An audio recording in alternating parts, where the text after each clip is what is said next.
रहबर पर हमले का बदला लिया जा रहा है। अमेरिकी कौंसल खाने को आग लगा दिया है। अमेरिकी कौंसल खाने कराची को आग लगा दिया है। अल्हम्दुलिल्लाह रहबर पर हमले का बदला लिया जा रहा है। अमेरिकी कौंसल खाने को आग लगा दिया है। अमेरिकी कौंसल खाने कराची को आग लगा दिया है। अल्हम्दुलिल्लाह रहबर पर हमले का बदला लिया जा रहा है। अमेरिकी कौंसल खाने को आग लगा दिया है। There you can hear it very clearly.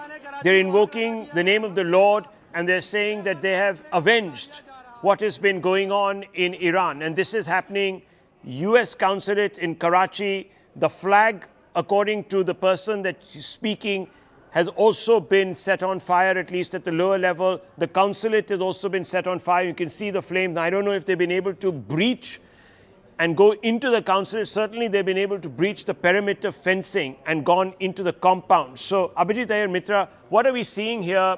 There are also celebrations, of course, that are taking place. Videos coming through from Iran and the diaspora that are thrilled and ecstatic at the fact that the top leadership, so Khamenei, the defense minister and the chief of staff all eliminated. So there's also that happening. Which way is this going to go?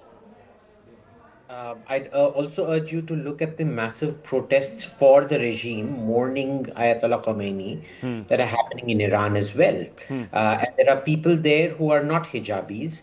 They're modern secular Iranians also mourning. Let's remember that. This is number one. Number two, as far as Pakistan is concerned, you see every event. I've never seen a population more ready to come out and riot than the Pakistanis. Essentially, every international event is like putting bananas in front of a bunch of monkeys. They can't resist themselves, especially when it comes to embassies. This isn't the first time, like a fellow panelist pointed out. In 1979, they attacked the US Embassy, burnt it down. And what I want to know is, where is the security around this consulate right now? The external security is meant to be provided by the host country, which is to say Pakistan. After an attack has happened, which you know can inflame tensions, where is the security around it? Where are the, the barricades and so on and so forth, the concentric layers of security that should have been provided? I don't know if you've gone past the American embassy in Delhi today. I'm not in Delhi, I'm in Madras. But my friends are telling me there is significantly ramped up security and barbed wire fencing and things like that that have come up outside there. Now, if Delhi is willing to take that precaution, sitting in Karachi, why are they not willing to take the precaution? These things happen in Pakistan when the Pakistan government wants to send a message. Now, what kind of message? I don't know what it is. On one hand, they should be aware. Yeah. The Americans, this Trump regime has gone and once again warmed up and cozied up to Pakistan at the expense of offending India, and they've done it with complete and utter disregard for warnings that have come from every quarter about doing this. So, Abhijit, I'm glad that the Americans are getting a taste. I'm being very direct here. Do you remember, Rahul, in your last program when the Americans flipped after Sindoor? Yes. I told you I wish the Pakistanis on the Americans and I wish the Americans on the Pakistanis. You said that. I remember that. Now, is this going to change? Look, you're somebody who understands this. Is this going to change the mood? If there are casualties, American casualties, and we're very sensitive there. I mean, Trump is not the most popular leader either in his country, and neither is Benjamin Netanyahu.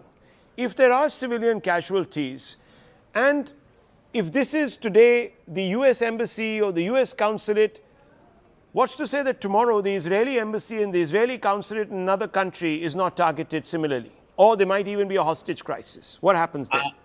I'm sure there is going to be some kind of incident somewhere, because remember, not all security is equal around the world. This was bound to happen. I think both the Americans and the Israelis know that things like this are going to happen. I'm sure they've taken their own precautions within the compound as well. My real worry is with the external, out of compound security, which host countries provide.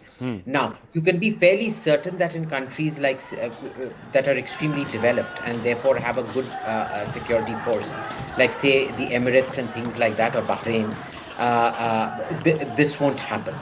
But in the less developed parts of the world, there is a high likelihood that some kind of situation like this will happen. I also want to point out, Rahul, if you noticed yesterday, when Iranian missiles were landing in Qatar, Pakistanis, Pakistanis were sitting and cheering the attacks. They were saying, "Inshallah, miss ho jaye."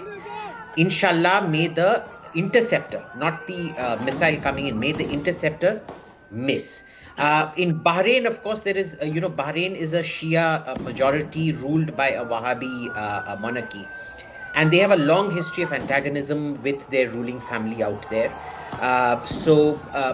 In Bahrain, it is more understandable.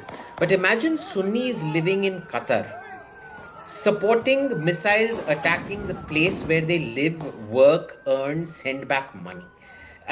This level of self-sabotage is really it's unique to Pakistan. You never find a country more adept at self-sabotage than Pakistan is. And of course, my greatest reassurance is the fact we can never do to Pakistan what the Pakistanis won't do to themselves. Very good point.